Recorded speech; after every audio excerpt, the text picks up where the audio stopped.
தேசிய முற்போக்கு திராவிடர் கழகத்தினுடைய மாவட்ட செயலாளர் ராஜேந்திரன் அவர்களே, அவர்களோடு வருகின்றிருக்கக்கூடிய அருமை தோழர்களே, விடுதலை சிறுத்தைகள் அமைப்பினுடைய தோழர்களே, மறுமலர்ச்சி திராவிட முன்னேற்ற கழகம், முஸ்லீம் லீக், காங்கிரஸ் பேரியக்கம், பொதுவுடைமை கட்சிகள், திராவிட முன்னேற்ற கழகத்தினுடைய தோழர்களே, சிறப்பாக உரையாற்றிய திராவிட முன்னேற்ற கழகத்தினுடைய தலைமை கழகத்தினுடைய பேச்சாளர், சீரிய பகுத்தறிவாளர், எங்களுடைய நிரந்தர பாராட்டுக்குரிய மாண்புமிகு ஐயா நாத்திகம் நாகராஜன் அவர்களே, நேரத்தின் நெருக்கடி கருதி தன்னுடைய உரையை தவிர்த்து மிகுந்த முனைப்போடு இந்த நிகழ்வை நடத்துவதற்கு மையப்புள்ளியாக இருந்து செயல்படக்கூடிய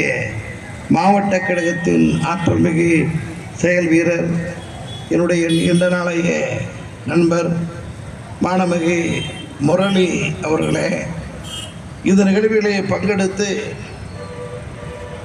நிறைவாக நன்றி கூற இருக்கக்கூடிய பாலாஜாபாத் செல்வம் அவர்களே, இந்த நிகழ்வில் கலந்து கொள்வதற்காக தஞ்சையிலிருந்து மிக நீண்ட தூரம் பயணித்து இங்கே வருகை தந்து பெருமை சேர்த்து கொண்டிருக்கக்கூடிய கழகத்தினுடைய சீரிய செயல் வீரர், நண்பர், தோழர், பகுத்தறிவாளர் கழகத்தின் செயல் வீரர் குணசேகரன் அவர்களே, சிறப்பாக இந்த நிகழ்விலே இங்கே பேசக்கூடிய பேச்சுகளை உலகெங்கும் இருக்கக்கூடிய பெருமக்களுக்கு எடுத்து செல்லக்கூடிய சிறப்பான பணியை ஆற்றிக் கொண்டிருக்கக்கூடிய அறிவழி காணொளியினுடைய இயக்குனர், கழகத்தினுடைய அருமை செயல் வீரர் அரும்பாக்கம் தாமோதரன் அவர்களே, அருமை தோழர்களே, பெரியோர்களே, இளைஞர்களே, மாணவ செல்வங்களே, கடமையாற்றக்கூடிய காவல்துறை பெருமக்களே, ஊடகத்துறை நண்பர்களே, அனைவருக்கும் பணிவான வணக்கம். அருமை நண்பர்களே, இன்றைய தினம் நடைபெறக்கூடிய இந்த நிகழ்வு திராவிடர் கழகத்தின் சார்பில் நாடெங்கும் இந்த நிகழ்வு நடைபெற வேண்டுமென திராவிடர் கழகத்தினுடைய தலைவர், தந்தை பெரியார் தந்த தலைவர், தமிழர் தலைவர் ஐயா டாக்டர் வீரமணி அவர்களுடைய ஆணைப்படி தமிழ்நாடெங்கும் கிட்டத்தட்ட 40க்கும் மேற்பட்ட இடங்களில் இந்த நிகழ்வு நடைபெற்று கொண்டிருக்கிறது. நம்முடைய பட்டுக்கோட்டை அஞ்சானஞ்சன் அழகிரியினுடைய நினைவு நாள் நிகழ்வை நாடெங்கும் நடத்தி கொண்டிருக்கக்கூடிய நிலையில் இன்றைக்கு வாலாஜாபாத்தில் மிகச் சிறப்போடு இந்த நிகழ்வை தோழர்கள் ஏற்பாடு செய்திருக்கிறார்கள். இந்த நிகழ்விற்கு தலைமை இருக்கக்கூடிய செயல் வீரர் மோகன் அவர்கள் தொடக்கத்திலே அவர் உரையாற்றும் போது சிறப்பாக சொன்னார். ஒரு 8:30 மணிக்கு மேல் கூட்டம் இருப்பதற்கு வாய்ப்பில்லை, வழியில்லை. காரணம், அதற்கு வேறொன்றும் தடை இல்லை. ஆனால் நடைமுறையில், இயல்பில், பொதுவாக அதற்கு அந்த நேரத்திற்கு மேல் கூட்டம் இருப்பது என்பது இயல்பான குறைவான வாய்ப்பு. பொதுவாக கூட்டம் குறையும், அவரவர்கள் இல்லம் தேடி சென்று விடுவார்கள், பணிக்கு சென்று விடுவார்கள் என்ற அடிப்படையில் பொதுவாக 8:30 மணிக்கு மேல் கிட்டத்தட்ட கூட்டமே இருக்காது என்கின்ற அளவிற்கு குறையும் என்று சொன்னார். அப்படி சொல்லிவிட்டு சரியாக அந்த கூட்டமெல்லாம் குறைகின்ற வரையிலும் சிறப்பாக நடத்தி 8:30 மணிக்கு பேச சொல்லி மிகுந்த சிறப்போடு இந்த வாய்ப்பை எங்களுக்கு தந்திருக்கிறார். அவர் ஒரு வகையில் எண்ணி இருக்கலாம், 8:30 மணிக்கு மேல் கூட்டம் இருக்காது.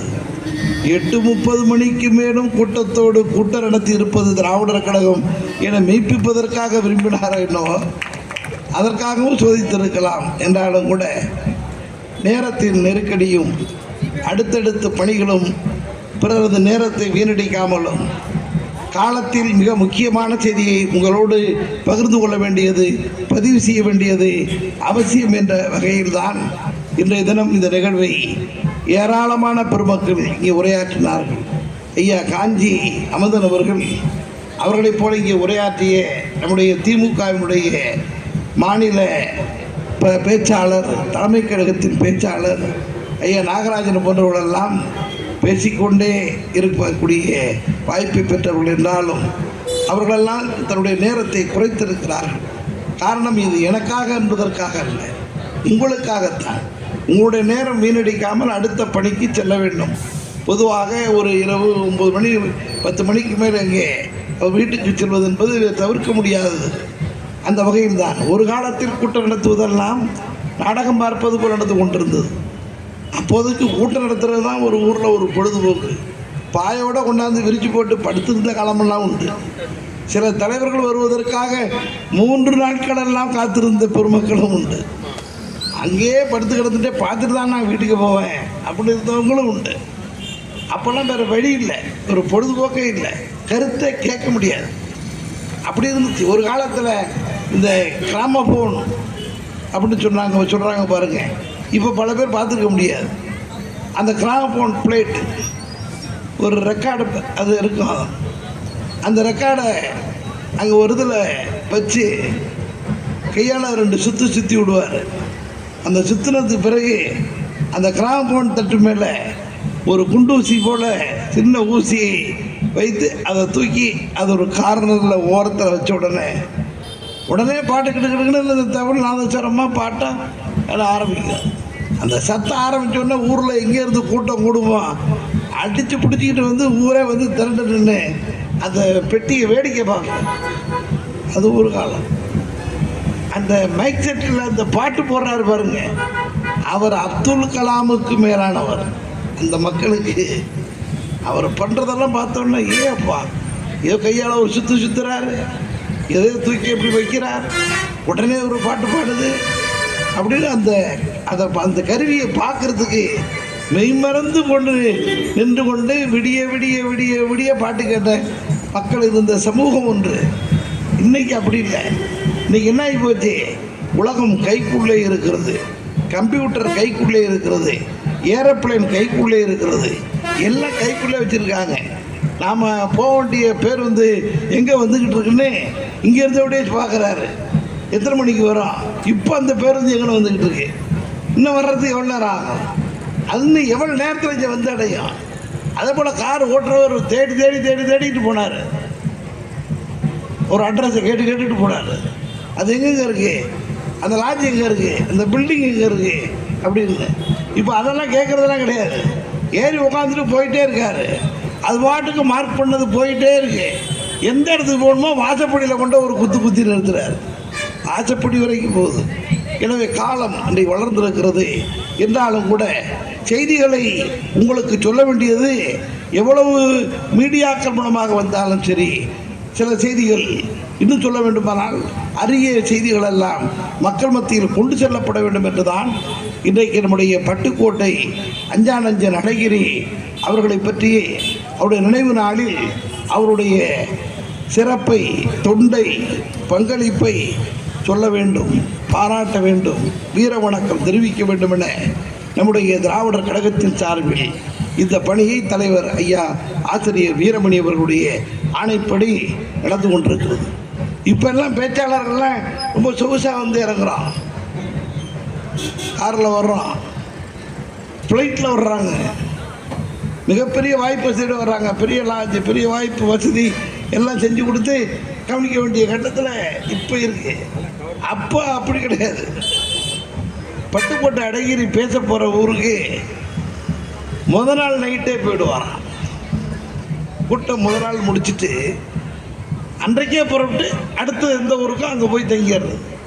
விடிய காலம் எழுந்து அங்கேயே இருந்து காலைக்கடன்லாம் முடிச்சுட்டு சாப்பிட்டுட்டு ஒரு தப்பு இருக்கு பாருங்க, தண்டரா போடுறதுன்னு சொல்லுவாங்க கிராமங்களில். அப்போல்லாம் வந்து ஒரு ஊராட்சி சார்பாகவோ சொசைட்டி சார்பாகவோ செய்தி யார் செத்து போயிட்டாங்கன்னு அறிவிக்கணும்னா கூட ஒரு தண்டரா போடும். ஏலம் போடணும்னா தண்டரா தான் போடணும். அந்த தப்பை எடுத்துக்கொண்டு இவர் அந்த ஊருக்குள்ளே சுற்றி வருவாராம். இன்று திராவிடர் கழக பொதுக்கூட்டம் நடைபெறுகிறது. பெரியாரின் கருத்துக்களை விளக்கி பட்டுக்கோட்டை அழகிரிசாமி உரையாற்றுவார் அப்படின்னு இவர் சாயந்தரம் ஆய்வு முடித்தோடனே இவர் நல்லா ஜிப்பாக எடுத்து மாட்டிக்கிட்டு இவரே கூட்டத்தில் போய் பட்டுக்கோட்டை அழகிரி பேசுவார்னே உடனே வந்து பேசுவார். அப்போ எதுக்கிட்டு பார்க்குறாருக்கெல்லாம் அப்படி இருக்கும். காலில் தண்டா போடுறாங்க இருந்தாலே காலையில் தண்டா போட்டவன் இங்கே வந்து பேசிக்கிட்டு இருக்கிறான். அப்போ என்ன அர்த்தம்? காலையில் தப்படித்து விளம்பரம் பண்ணவர் தான் மாலையில் சிறப்பு பேச்சாளர். அவர்தான் தந்தை பெரியாரின் போர்ப்படை தளபதி. அவர்தான் பட்டுக்கோட்டை அஞ்சானஞ்சன் அழகிரி போக்குவரத்து கழகம் என அரசு பெயரிடுவதற்கு காரணமானவர். அவர்தான் தந்தை பெரியார் என்கின்ற மிகப்பெரிய தலைவர் பின்னே உருவான மாணவர்களில் முத்தமிழறிஞர் டாக்டர் கலைஞருக்கு ஒரு மிகப்பெரிய திருப்பு முனையாக அமைந்தவர் என்று சொன்னால் நீங்கள் நினைச்சு பாருங்க. இதெல்லாம் வந்து ஒரு ஒரு சமூகத்தினுடைய மாற்றத்தில் ஒன்று சும்மா சமூகம் வளர்ச்சி பெறல. எல்லாரும் பேசினவங்கெல்லாம் பீகாரை சொல்லிகிட்டே இருந்தீங்க, குஜராத்தை சொல்லிகிட்டே இருந்தீங்க. அங்கே இல்லையே நான் எப்படி வரும், எப்படி நடக்கும்? ஒன்றுமே இல்லாமல் இருந்தாங்க. அதாவது நடுறப்போ வயலுக்கு போகாமல் அறுக்கிறப்ப போனால் என்ன இருக்கா? நடவு நடுறப்போ வயலில் போய் நடாமல் விட்டாச்சு.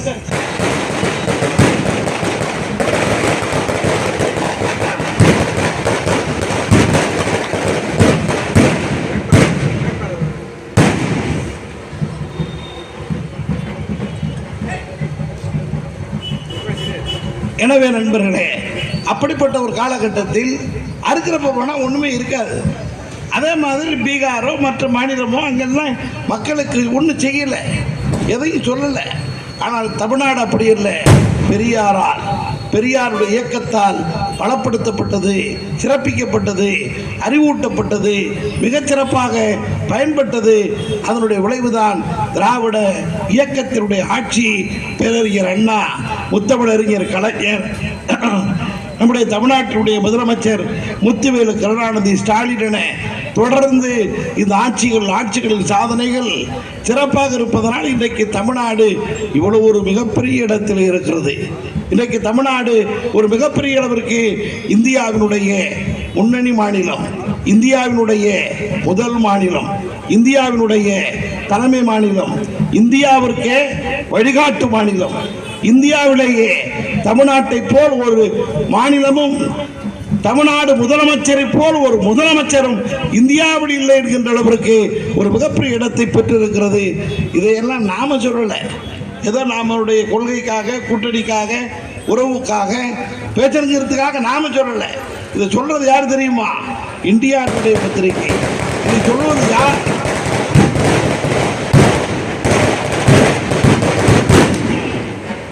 வந்து லேட் ஆகுங்க, லேட் ஆகும். அங்கதான் அப்படியா? 4 ரோடு சென்டர்.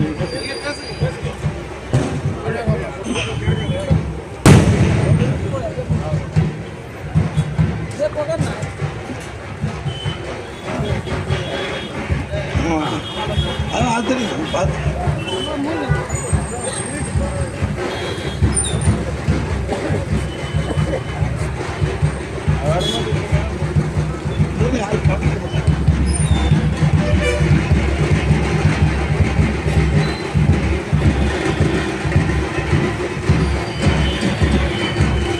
நம்முடைய உத்தரமேரூர் சட்டப்பேரவைக்கு திராவிட முன்னேற்ற கழகத்தினுடைய வேட்பாளராக அறிவிக்கப்பட்டிருக்கக்கூடிய திமுகவுடைய மாவட்ட செயலாளர் ஐயா வெற்றி வேட்பாளர் சுந்தர் அவர்களை திராவிடர் கழகத்தின் சார்பில் வருக வருக என அன்போடு வரவேற்கிறோம்.